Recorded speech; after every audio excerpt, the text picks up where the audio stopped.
नमस्कार साथियों, मैं प्रवीण जांगड़ा आप सभी का आपके अपने YouTube चैनल HRGK ट्रिक पर स्वागत करता हूं।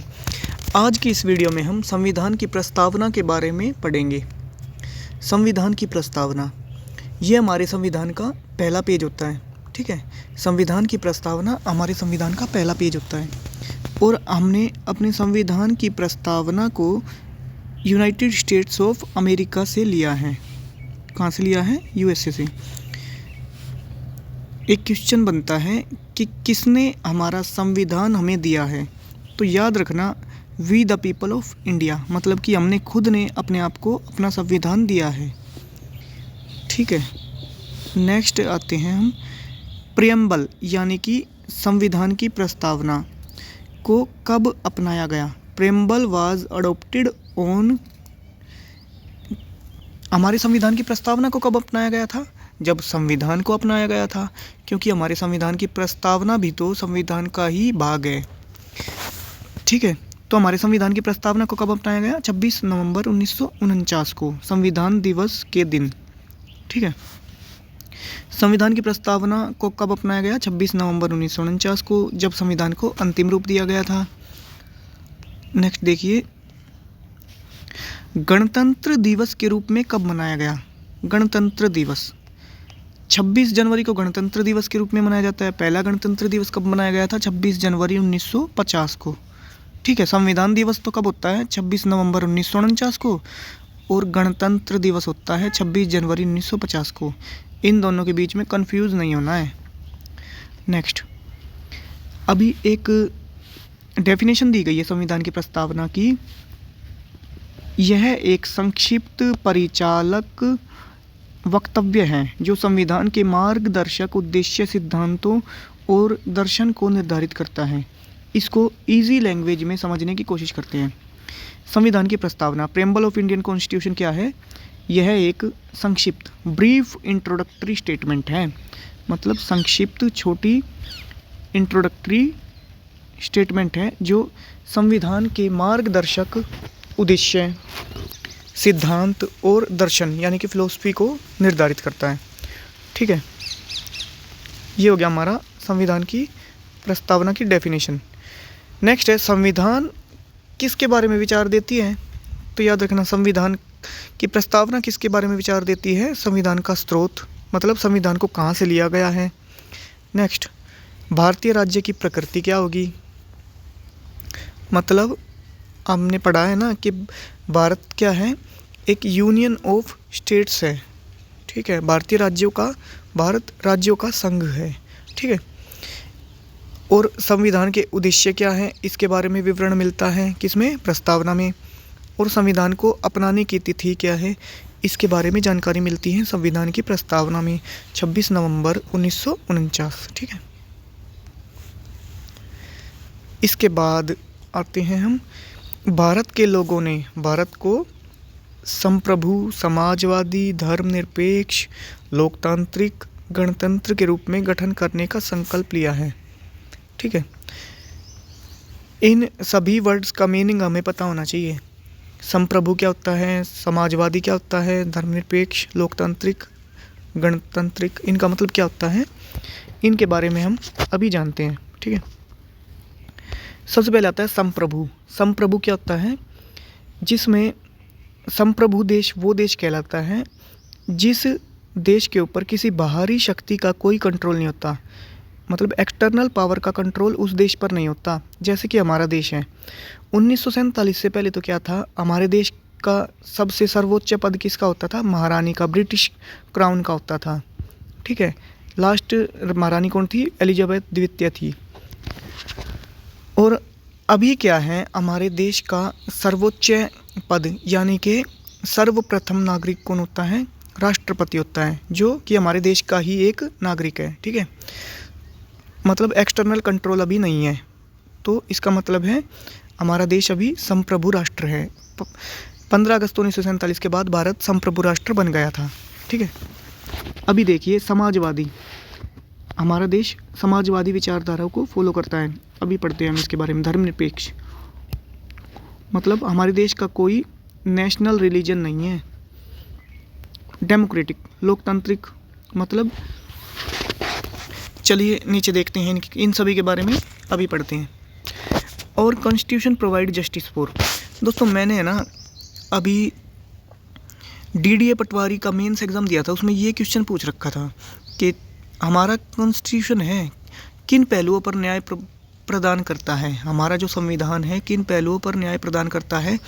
तो याद रखना हमारा संविधान जो है ना सामाजिक, आर्थिक और राजनीतिक पहलुओं पर न्याय प्रदान करता है। तीनों याद रखने हैं, सोशल, इकोनॉमिकल एंड पॉलिटिकल पहलुओं पर न्याय प्रदान करता है हमारा जो संविधान है वो। ठीक है, उसमें 4 ऑप्शन थे, एक ऑप्शन था जो इनसे अलग था, वो गलत आंसर था, वही हमें टिक करना था। क्वेश्चन में पूछा गया था कि इनमें से किन पहलुओं पर हमारा संविधान न्याय प्रदान नहीं करता है। तो 3 पहलू तो ये हो गए, सामाजिक, आर्थिक और राजनीतिक, इन पहलुओं पर तो न्याय प्रदान करता है। और जो चौथा ऑप्शन था वो रॉन्ग था। ठीक है, अभी देखिए इक्वेलिटी, समानता, हमारा संविधान महिला पुरुष के बीच में कोई भेदभाव नहीं करता है, मतलब महिला हो या पुरुष हो उनके लिए स्थिति और अवसर इक्वल रूप से प्रदान करता है। ठीक है, नेक्स्ट आते हैं हम लिबर्टी, स्वतंत्रता। हमारा संविधान जो है ना विचार, अपने विचार रखने की और अभिव्यक्ति की, यानी कि कहीं भी आना जाना हो या अपने आप को इंट्रोड्यूस करना हो, इन चीज़ों की स्वतंत्रता प्रदान करता है। ठीक है, फ्रेटर्निटी, भाईचारा। फ्रेटर्निटी का मतलब है भाईचारा, मतलब हम अपना भाईचारा बना के रखना चाहिए हमें, लेकिन है ना हमें अपने देश की एकता और अखंडता को कोई हार्म नहीं पहुंचाना है भाईचारे के चक्कर में। ठीक है, नेक्स्ट संप्रभु, इसके बारे में हम ऑलरेडी पढ़ चुके हैं कि हमारे देश के ऊपर कोई एक्सटर्नल पावर का कोई कंट्रोल नहीं होता। सोशलिस्ट, समाजवादी, देखो इसको स्टडी करते हैं हम, समाजवादी को अच्छे से ध्यान देना। हमारे देश की अभी इकोनॉमी है ना मिक्स्ड इकोनॉमी है। अगर पूछा जाए कैसी इकोनॉमी है, कैपिटलिस्ट है या सोशल है या फिर मिक्स्ड है, तो याद रखना मिक्स्ड इकोनॉमी हमारे देश की। 1991 से पहले क्या होता था, हमारे देश की इकोनॉमी है ना सोशलिस्ट यानी कि समाजवादी होती थी। और 1991 के समय पर क्या हुआ, देश मंदी की कगार पर चल रहा था। ठीक है, देश में आर्थिक मंदी आने वाली थी। तब मनमोहन सिंह जी, तत्कालिक ये नरसिम्हा राव की सरकार थी उस समय पर, उन्होंने क्या किया, LPG रिफॉर्म लेकर आए, मतलब लिबरलाइजेशन, प्राइवेटाइजेशन, ग्लोबलाइजेशन रिफॉर्म लेकर आए थे वो। और क्या किया, जो प्राइवेट कंपनीज़ हैं उनको भी मैन्युफैक्चर करने का अधिकार दे दिया गया था। ठीक है, लेकिन ये कंडीशन रखी गई कि गवर्नमेंट आपके ऊपर निगरानी यानी कि सर्विलेंस रखेगी, कि मतलब आपको सोशल तरीके से ही, मतलब समाज के हित को ध्यान में रखकर ही काम करना है। ठीक है, आया ना समझ में। तो ये था सोशलिस्ट विचारधारा। क्या था, 1991 से पहले टोटली हम सोशलिस्ट विचारधारा पर काम करते थे, जो कि रशिया और चाइना की विचारधारा थी। और कैपिटलिस्ट विचारधारा किसकी है, अमेरिका की मानी जाती है कैपिटलिस्ट विचारधारा। ठीक है, लेकिन 1991 के बाद मिक्स्ड इकोनॉमी हमने अपनी बना दी मनमोहन सिंह जी के नेतृत्व में। अभी समाजवाद समानता पर अधिक बल देता है। प्राइवेट कंपनीज भी काम समाज के हित को ध्यान में रखकर करेंगी, वरना गवर्नमेंट इंटरफेयर करेगी, हस्तक्षेप करेगी। सेक्युलर, हमारे देश का कोई नेशनल रिलीजन नहीं है। डेमोक्रेटिक, हमारा देश डेमोक्रेटिक नेशन है। इसका है ना अब्राहम लिंकन जी का, जो अमेरिका के प्रथम राष्ट्रपति थे, उनका एक बहुत ही पॉपुलर कोट है कि for the people, by the people, of the people. For the people, by the people, of the people, मतलब कि लोगों के लिए, लोगों के द्वारा और लोगों का। हमारी देश की सरकार भी ऐसी ही है, मतलब लोग खुद चुनते हैं, लोगों के द्वारा चुनी जाती है, लोगों के लिए चुनी जाती है और लोगों की ही होती है, मतलब लोगों के हित में ही काम करती है।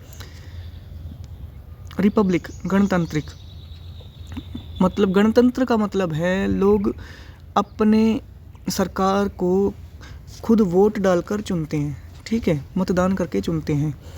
ऐसा नहीं है कि ये एक फेमस डायलॉग है ना फिल्मों का कि राजा का बेटा राजा नहीं बनेगा, तो तो ऐसा ही हमारे देश में भी सिस्टम है एट प्रेजेंट कि हमारे देश में जो प्रधानमंत्री हैं वो चुने जाते हैं, ना कि वंशानुगत राजा बनते हैं। अभी प्रस्तावना और किसके बारे में हमें विचार देता है? भारतीय राज्य के उद्देश्य है। उद्देश्य क्या है भारतीय राज्य की? न्याय प्रदान करना, समानता प्रदान करना, स्वतंत्रता प्रदान करना और भाईचारे के बारे में लोगों को अवगत कराना।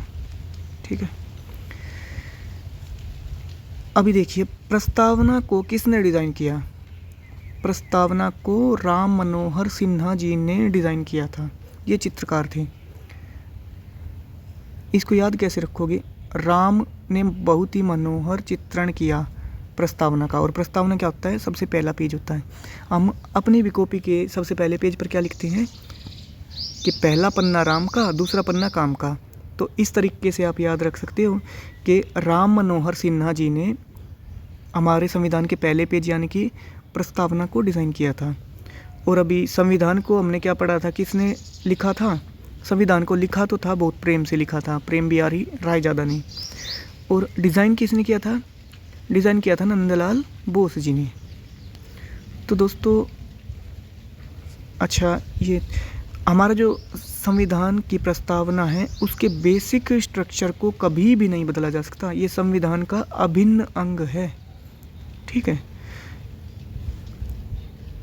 ओरिजिनल जो हमारा प्रेम्बल है ना, हमारे संविधान के प्रेम्बल में भी एक बार क्या किया गया है? संशोधन किया गया है। उसके बारे में हम अभी देखेंगे। जो ओरिजिनल प्रस्तावना थी ना, उसमें लिखा गया था सोवरन डेमोक्रेटिक रिपब्लिक, यानी कि संप्रभु लोकतांत्रिक गणराज्य। ठीक है, और फिर क्या हुआ? 42वां संविधान संशोधन हुआ।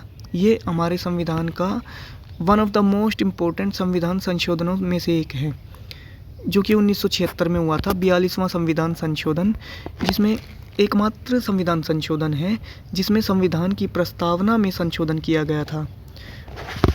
और इसी 42वें संविधान संशोधन को ही क्या बोला जाता है? मिनी कॉन्स्टिट्यूशन, यानी कि लघु संविधान भी बोला जाता है इसको। ठीक है, इसमें क्या किया गया? अखंडता, समाजवाद और धर्मनिरपेक्ष जैसे शब्दों को संविधान में शामिल किया गया था। किन किन को? अखंडता, समाजवाद और धर्मनिरपेक्ष शब्दों को संविधान में शामिल किया गया था। ठीक है, नेक्स्ट कौन कौन से शब्द पढ़े हमने अभी? अखंडता, समाजवाद और धर्मनिरपेक्ष। अखंडता मतलब इंटीग्रिटी, सोशलिस्ट और सेक्युलर। ठीक है, पहले बोलते थे सोवरन डेमोक्रेटिक रिपब्लिक, संप्रभु लोकतांत्रिक गणराज्य, और अभी क्या बोलते हैं? संप्रभु लोकतांत्रिक गणराज्य, और अभी क्या बोलते हैं? संप्रभु समाजवादी लोकतांत्रिक गणराज्य। ठीक है, ये चेंज हो गए हैं। और क्या है? यूनिटी ऑफ नेशन बोला जाता था पहले बोलते थे देश की एकता, और अभी बोला जाता है unity and integrity of nation. अब ऐसे बोला जाता है। ठीक है, एक महत्वपूर्ण कुछ केसेस हैं, जैसे कि गोलकनाथ केस। 1967 में Golaknath versus state of Punjab हुआ था। ये मतलब पंजाब की सरकार और गोलकनाथ के बीच में एक केस लड़ा गया था, जिसमें ये डिसीजन निकला कि पार्लियामेंट जो होती है, संसद, वो संविधान के बेसिक स्ट्रक्चर को चेंज नहीं कर सकती है। ठीक है, ऐसे ही एक केशवानंद भारती केस भी था, 1973 में हुआ था, वर्सेस स्टेट ऑफ केरला सरकार के बीच में। लैंड रिफॉर्म एक्ट, मतलब सरकार जो है ये एक्वायर कर सकती है किसी भी ज़मीन को, ये ऐसा अमेंडमेंट लाया गया था एक। ठीक है, उससे रिलेटेड था। इनके बारे में आप डिटेल से पढ़ना चाहते हो तो कमेंट में बता देना, मैं आपके लिए सेपरेट वीडियो बना दूंगा। ठीक है, तो दोस्तों इस लेक्चर को हम प्रेम्बल को हम यहीं पे ख़त्म करते हैं, और प्रेम्बल से रिलेटेड जितने भी वन डे एग्जामिनेशन में क्वेश्चन पूछे जाते हैं वो सभी हम ऑलरेडी कवर कर चुके हैं। तो आपको ये लेक्चर कैसा लगा कमेंट बॉक्स में ज़रूर बताना, और कुछ डाउट है तो आप कमेंट करके पूछ सकते हो, और वीडियो को लाइक कर देना, चैनल को सब्सक्राइब कर देना। तो चलिए मिलते हैं नेक्स्ट वीडियोज़ में, तब तक के लिए जय श्री राम।